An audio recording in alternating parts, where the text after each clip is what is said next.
Michael, this is sad news, man, because Payday 3 is leaving Game Pass just as it started getting good, and it doesn't make sense. Sharif Saeed over at VG247. You'd be forgiven for entirely forgetting Payday 3 even came out, but it was in fact released last year.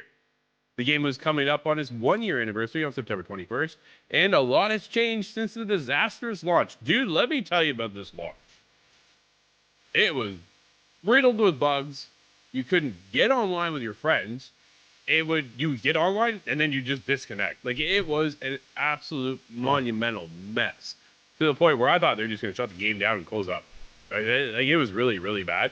I am glad that is not the case. However, we got some more bad news. From the moment of its release, Payday 3 has been available on Game Pass for PC, console, and cloud.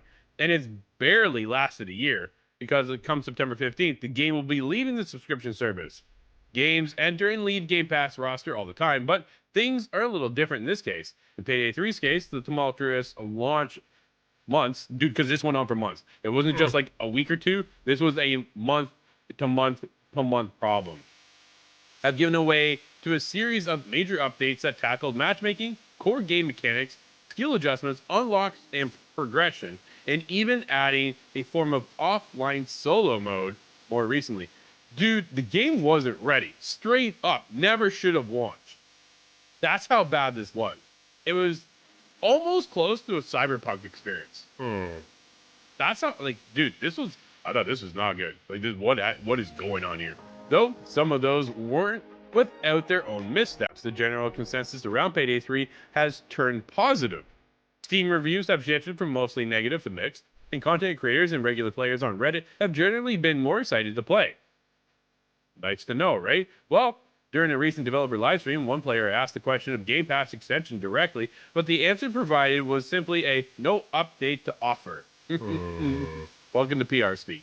There's clearly an audience for the game on Game Pass, even if its Steam numbers remain quite dire compared to its predecessor, Payday 2. Dude, Payday 2 still overpasses Payday 3, the newer version. How does that happen, right?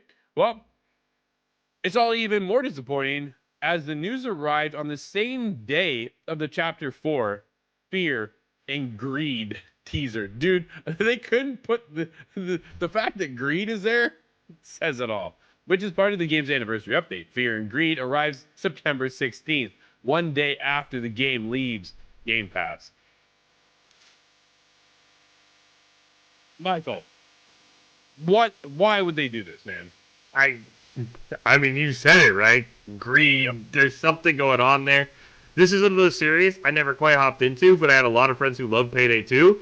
And leading up to this game, it was like, hey man, let's all get Payday 3, let's hop on. The launch starts, this looks bad, alright, let's hold off. And it was just, we had a couple friends who got it, hey, don't pick it up. It's not worth it. It's not worth it. As you mentioned, they're finally like, hey, maybe it's worth getting, maybe let's hop back in, but it's been so long since that hype was there that, I mean, it's another one of those games, right, Drew? We talk about it all the time. Disastrous launches can absolutely doom your franchise, and this just seems like another game where that's the case, and then after that, it just seems like nothing makes sense. Going off of Game Pass, especially when you have games like a console like Xbox that are all focused on it, doesn't make sense. Dropping your DLC the day after you leave Game Pass doesn't make any sense. No idea what's going on, and it's a shame because it's one of those franchises that I really wanted to hop into, and Payday 3 has basically zeroed a shot of me ever wanting to check it out from everything I've heard from people who love it. Oh, that's the biggest thing, right? You're just about to lose your player base. That's what they're doing. The Fear and Greed DLC is a greed DLC. That's what's going on, right? Yep. Hey, we need to cut this off before a DLC drops so that those who were on Game Pass can now pick up the game and then pay for the DLC because they're that far invested. Some will do that. A lot will not, I feel, right? That's where I'm going, yo, you guys are just, you're pulling the wrong strings here. You're just getting your game back on track to where you're starting to get that player base, right? You need to overcome Payday 2, which you still have not done. So why would you leave Game Pass? I don't get it, man. I'm hoping it pays out, but yeah, it's one game I look at. We were there on day one, and it was not good, and I will not return.